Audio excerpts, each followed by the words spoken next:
Alright. Hello everyone, my name is Adamo, and with me will be Kixxa, who is my co-caster. How are you doing? Hello? Kixxa? Hello? Alright, well, anyway, this is going to be a captain draft game between YXFANBOYs and Team Katka. We're just waiting for YXFANBOYs to finish their picking. I believe that they have both first pick and they picked the Radiant side because the other team was late. And Kixxa, are you here?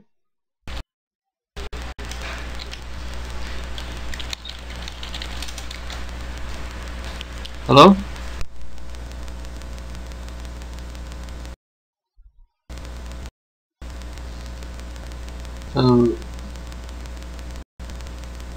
Oh yeah, yeah, it's on open mic. Okay, I'm solo casting.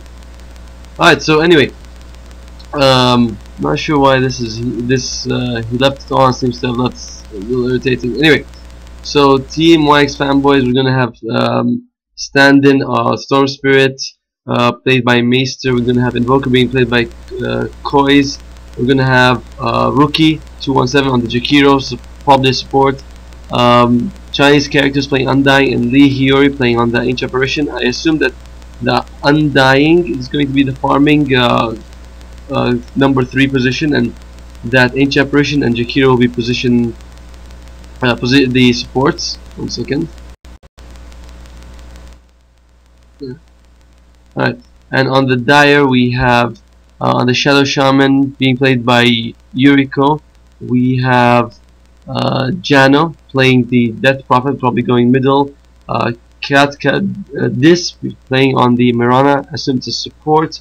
Off lane, Titan being played by Scoodles, and lastly we have Silhouette on the Anti-Mage. Now looking at both teams' lineup, I can definitely say that YXFANBOYs have the more early game lineup. They have to be able to finish this quite fast because Undying scales pretty badly into late game. Jakiro is good, very good early game, but late game, I mean, all his damage is magical, so BKBs shut him down. Same thing with the Storm Spirit. Invokers also all magic. So when you look at both teams, I can definitely say that YXFANBOYs have to win this within like the first 25-20 minutes, because late game it heavily, well, not heavily favors, but definitely is in favor of Katka, especially because they have Anti-Mage, who's a true late game carry, whereas the Radiant don't seem to have anything that really scales into late game. So looking at the lanes, yep, looks like Titan will be go bottom. I think he's gonna save it for a stout shield. Definitely. Oh no, wait, no, he doesn't need a stout shield. So it's Titan that doesn't really need it. Maybe he should have gone a ring of protection though. 3 armor is gonna be very useful. Oh, anything? No, sorry. How will they lane this? Will it be a solo storm? I don't think it's gonna be a solo storm. Is it? Could be a solo storm bottom. Huh. Well, I'm not sure exactly how they're gonna lane this now. I think it's going to be Invoker mid and Storm bottom, and then they're gonna go aggressive tri lane, but we'll have to wait and see. Anti-Mage going for the Ruin. No, goes up the hill. May not have been the best choice. Gets blink. Alright, should be fine. And they see him. I'm pretty sure they saw that he warded. Liquid Fire level 4. Interesting. And looks like both Ruins go to the Radiant. It's like 60% chance to win if you get both Ruins early game. I don't think that's really the reason, but we'll have to wait and see. So yeah, it looks like it's going to be Storm against 900 bottom. Both of them should be able to farm pretty decently. Invoker mid against the Death Prophet. Looks like they're going to. They smoked. Oh no, I don't think they'll be able to get him. Do they have? They do grab arrow, right on target. But do they have enough damage? It looks like maybe the Shadow Shaman is gonna. No, Shadow Shaman is gonna be fine. And first blood goes to Katka. I thought they had a ward here. It was ours all along. So yeah, it looks like first blood goes to the team that really shouldn't be getting it. But top lane, Liquid Fire level 1, Jakiro, good for harassing, not really gonna secure a kill, and it's gonna be very hard for them to kill the Anti-Mage because they have no lockdown. So if Anti-Mage just plays really safe, they can really waste the time of this tri lane. And it looks like Shadow Shaman though would be easy kills for this lane. Mirana should be okay once she gets sleep. And then, yep, they're giving and Undying the farm. He's taking Tombstone level 1. I don't think you really need that. I think you should take Decay so you can spam it out. You're not going to spam out Tombstone at all. Hello.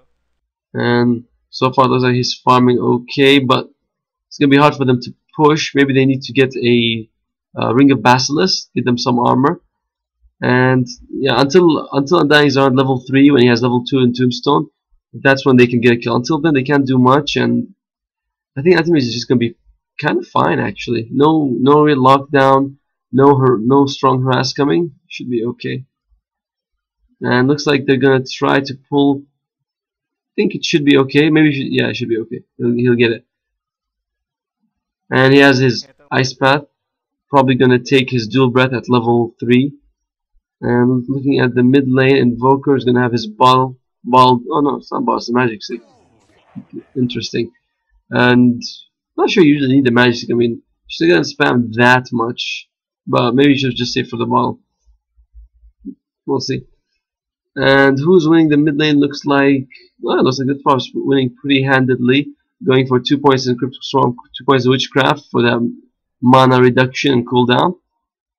So it should be fine here. Can you hear me? Oh, hello. Yeah, you're back. Wait, let me just. Yeah, I think I kind of fixed it. Alright, so.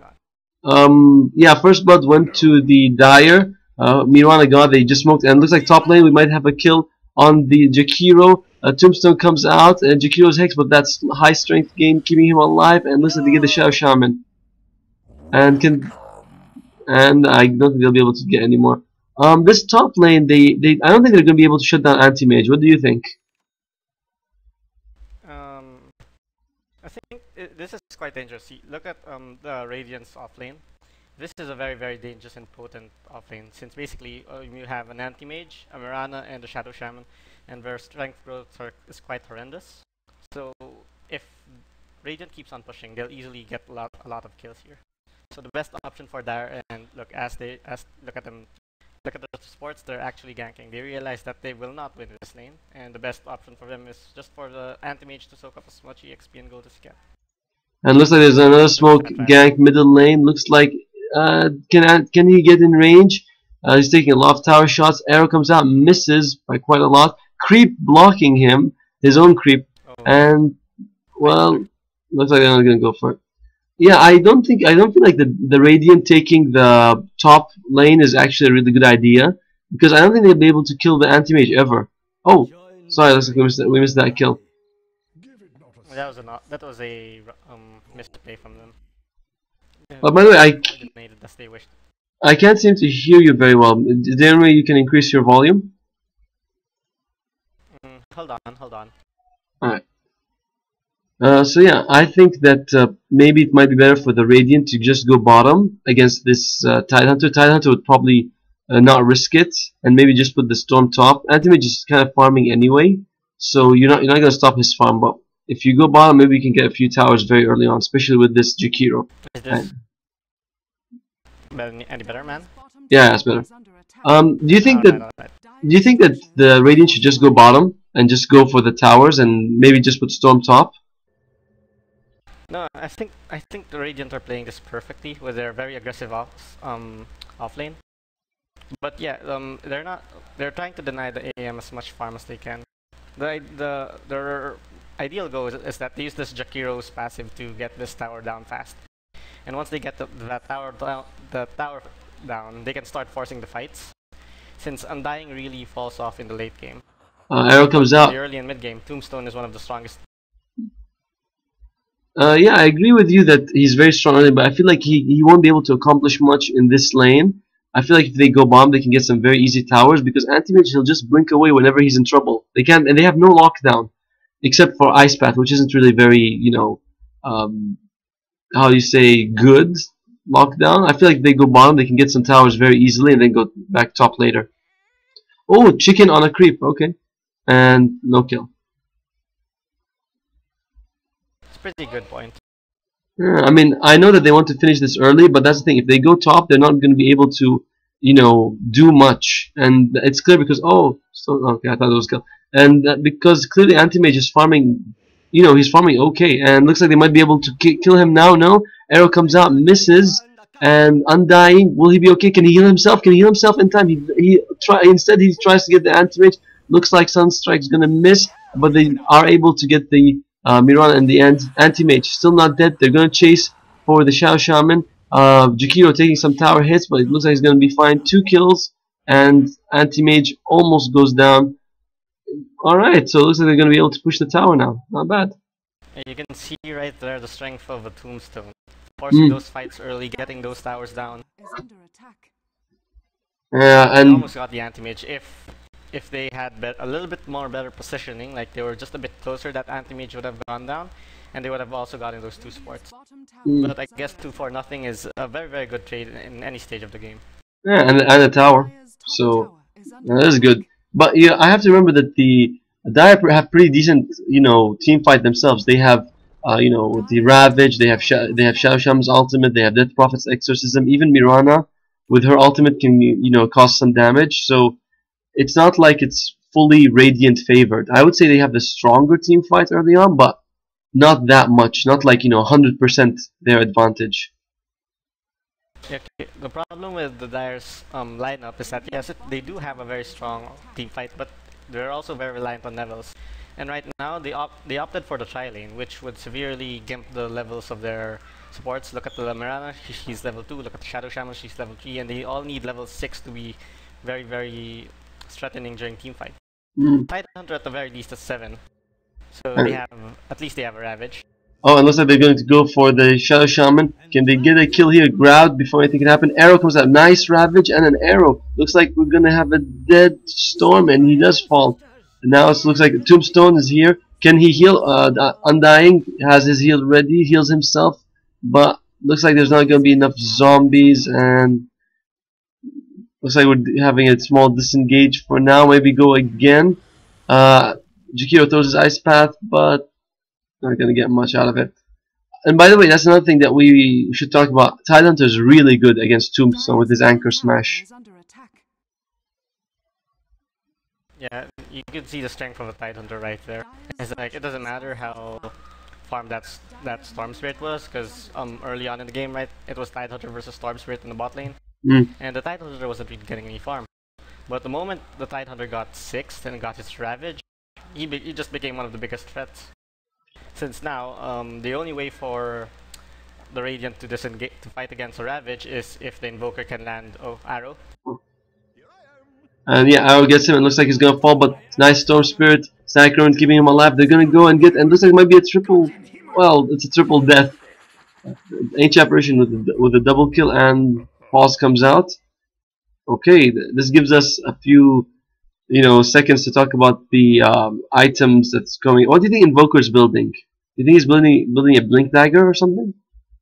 This is a very weird build. He's probably gonna go for a Blink Dagger with 1-9. That's a lot of gold. That's like nearing 2,000. He might go for Midas, since that's a standard build for the Quasic sort. But it's possible that he might get Blink, but I wouldn't bet on the Blink, since an Invoker can't really do much without a lot of mana regen. He wants more items, more active items in his arsenal before a Blink. Yeah, I feel like just provide him with a lot of mobility to fight against an anti-mage. Oh, look, he goes for the Midas. yeah, but it is a minus. Oh, I guess like you said, maybe he wants levels. Storm Spirit going. I think. What do you think he's going for? Is he going for a Bloodstone? I'm not sure what he's going to get with this Robe of the Magi. And looks like they're just going to keep the push going. I really think this is the smart move, because they really need to keep this aggression up.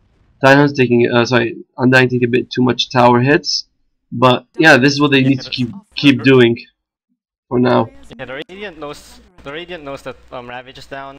They haven't seen the Exorcism go out yet. They know that there's no wards yet. So this is actually a very good time for the Radiant to keep on pushing. Arrow flies out, hits nothing, and I think the Radiant's gonna go back now. Yeah, they did like a ton of damage to the tower. They don't need to stay behind. But during all this time, Anti-Mage is free farming, has the most CS in this game, and they need to be worried because all of the Radiant is basically magic damage. Even Tidehunter. Oh, and looks like Storm jumping in for the Tidehunter. Tidehunter Ravage out. Oh, the arrow gets blocked by a zombie. Looks like Tidehunter will be safe, and Anti-Mage coming into the fight. He sees the Undying, throws his ultimate on, gets him. Looks like Death Prophet is going to fall really fast. And Anti-Mage slowed down. Where's the Storm Spirit? Storm Spirit gets the Shadow Shaman in the back line. He has no more mana, but Anti-Mage doesn't have his mana void either. It's 1-for-1 zombies, keeping him slowed. Looks like the Anti-Mage is going to fall. No, he blinks out at the last second. And, yep, looks like it was 3-for-1 in the end. Undying with that Tombstone. Wow, okay, another really strong engagement for the Radiant. Radiant's gonna take this mid tower. And damn, this unit speechful. And they get.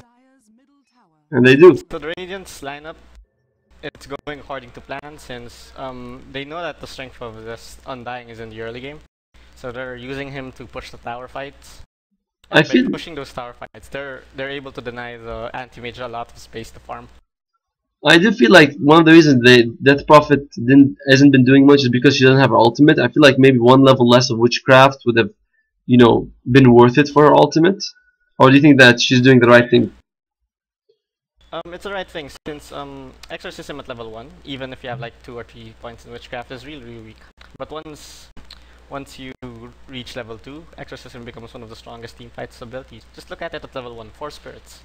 I know, but even if you add, say, 7 spirits, that's not going to do a lot of physical damage.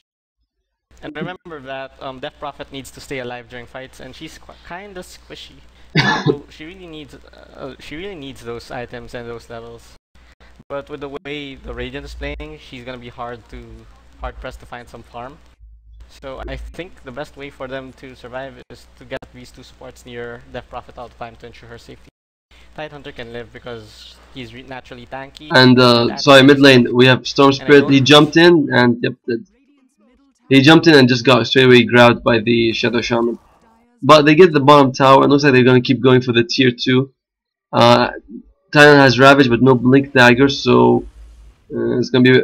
And one of the things though, it will be hard for Titan to blink because of the Tombstone generating zombies. So he'll probably, you know, have his blink cancelled a few times.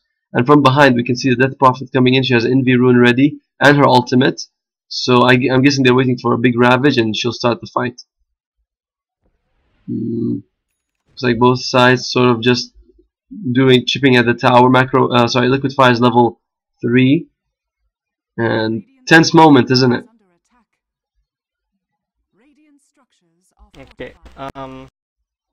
The Death Prophet can ult, right? But the problem is he didn't get a value point in silence. Okay, ultimate comes out and looks like the arrow is gonna miss. Ultimate by the Death Prophet. Who's she gonna get? Because it seems like they can't get killed yet. Tidehunter looks like he's gonna fall, but first he's gonna be the Invoker. On the backline, Storm Spirit causing havoc, and it's a 3-for-1 again for the Radiant.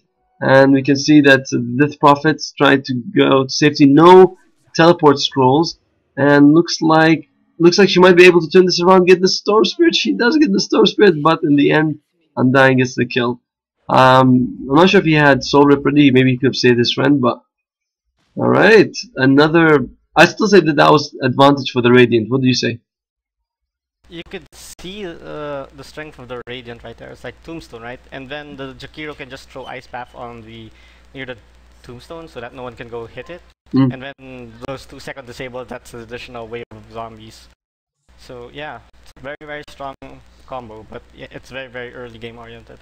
If you look at the XP graph though, they don't have much of an experience advantage, like 1.2 thousand, that's all. And yeah, but they have around the 6k gold lead, but 6k isn't much yet. They can the Dire can still come back from this game if they play their cards right. If they can get level 6 on this Mirana and start the fights instead of them being on the defensive, they can probably win a lot of fights. Looks like we might have a nice double kill coming out, and we do. And Mirana able to leap away. Mirana still level 4 at 50 minutes in the game. This early game lineup causing a lot of pressure for the Dire. If they had something like Keeper of the Light, I think they would have been able to, you know, handle this a bit better. What do you think? Alright, looks like they're going to keep going for the tier 3. Arrow comes out, hits the Undying, 3 seconds stun, but no damage come out. Oh, someone has an urn. Yes, very good item to have in these kind of push lineups. And I think they're going to want to try and rack this. Anti-Mage is in the top lane pushing. He got them a tower, but it's not much. And Looks like they're gonna keep pushing. Why not? Just go for the early racks if they can get it. Looks like they're just gonna keep going, get the racks, and maybe retreat. Thailand, does he have his ultimate? Not yet. Maybe they're worried about Ravage, and they're backing up a little bit. Yeah, Oh, they're gonna back off now. I feel like this is the perfect time for Dire to actually engage. oh, big jump by the Storms, big ultimate as well by the AA causes the shatter, and looks like they're gonna get the racks after all. 2 dead. Oh wow. Anti-Mage pushing middle by himself, but he's kind of a slow pusher at this point of the game. And I don't know, a racks for tier 1 doesn't seem very good to me. Yeah, if you ask me, I think the Shadow Shaman should have dropped his wards so that the Tombstone could have went down. Because right now, the Radiant doesn't really have any strong auto-attack heroes that can take wards down pretty fast. That is true. But I think he's saving for a Blink Dagger. At least that's something. He's gonna have an early Blink Dagger. Do you think that? Alright, what do you think are the chances? Who's gonna take this? Because right now it's looking very, very heavily favored for the Radiant. I still think. Remember that because of 6.8, well, 6.83, right? 6.83 has comeback mechanics, lots of rubber banding. So if they can take 1 or 2 team fights out due to a very good Ravage and then into Exorcism, basically if the Dire can fight on their terms, they're still in the game. But if they lose the next 1 or 2 fights, then maybe that's GG. Look at the Radiant, they're probably gonna take the Shrosh. Yeah, Once they take the Shrosh, they're gonna push top. And he puts a tombstone on the hill and they reach the ancients. That's a pretty cool trick, actually. Free wards, man. Okay, let's see. I know we haven't had a chance to look at the item builds by both teams. And Storm, big jump. Okay, Storm going for an Orchid. I like this. I think he should get BKB next because there's so much magic disables coming out of the Dire. Invoker, he's going for Necro 3, very good for this early push lineup, so I like that a lot. Maybe he should get appointed Wex soon, so he can use his other spells. Jakiro has used looks like big jump on the Anti-Mage, but I don't think he's gonna. I think Anti-Mage could have just turned around and killed him, honestly, with 1 mana void. Well, if I was the Anti-Mage, I would have backed too. They just took Roche, you don't know where the rest of the team is. 1-for-1 trade at this point is never wise. Are you kidding? As much as possible, you'd want that battlefield. No, I think it's the exact opposite. When you're behind, 1-for-1 favors you because you're the weaker team. The problem is, but the problem right now is that if they can take down the Anti-Mage, the Radiant can easily just push because for them the storm is like nothing. They can just force this tower to wait for the storm to come out. But for the Dire, the Anti-Mage right now is a crucial component since they need him to jump in once the Ravage happens. So. Because that's the only way they can clear the Tombstone fast enough, or they can burn the mana of the Invoker Storm. So, and Undying has a Neil Scepter. What do you think of this item? It's alright. I mean, Yules is pretty much the flavor of the patch item. It's like everyone gets its Shadow Fiend, right? Yeah, it's a pretty good item for less than 3,000. A lot of regen. A way to disable your opponent's movement speed. Pretty good, man. Pretty good. And H apparition. There's no need. Yeah, H apparition pretty rich. He has his urn. He has his mecha on the way. So very good team fight for him. Where's his mecha anyway? Yeah, it's on the way on the courier. So yeah, they're gonna. I like that they're pushing top because if they push mid, it's kind of close to the bottom lane, so they can defend both. But pushing bottom and top is a really smart strategy. And yeah. Titan is just here. He's trying to. Oh, big jump! Perfect. Big jump by the Storm. Looks like they might. No, they're gonna be fine. By the way, if you look at the middle lane, Shadow Shaman dropped his wards to get the tower. I don't think that was worth it, but who knows? I don't think that was worth it. They need that for defending. Yeah, it's like. They really need that for defending. I think the Dire is thinking too much about late game and not enough about what's going on right now because their tower is taking a lot of damage and looks like they're gonna lose their racks pretty soon. Man, those wards would have been useful right about now. Looks like the Radiants are pushing in. Maybe they're gonna go for the range racks first. Oh, big jump on the Anti-Mage. Ultimate comes out. Can he stay alive? No, he can't. And Oh, nice Ravage by the Tide Hunter, catches 4, but can they do enough damage? Mecha heal comes out, keeping everyone alive. Stoneser jumping the back line, trying to get the Miran, but it doesn't. In the end, Death Prophet dies. Tombstone causing a lot of problems. Tide Hunter flying in the air, Dying is doing work. and looks like he falls as well. And This looks, probably GG, man. I don't know. It. I don't know. Dire might still want to hold out because they do have the stronger late game. They can just reach it, you know. Yeah, But yeah, but it's 2 Raxes down, man. The chances of them actually recovering is really, really low. it is very. Let's just see, man. And yep, The GG's called. you're right. Game is called, and Radiant take their game pretty convincingly, I'd say. And yeah, See, the Undying, man. The Undying's just too strong. Combined with the Quasi-Exort push. Quasi-Exort Invoker push. That was a pretty good draft. that was a very fast game. And all right, from me and Kixxa, thank you for watching. We'll have another game starting in 40 minutes.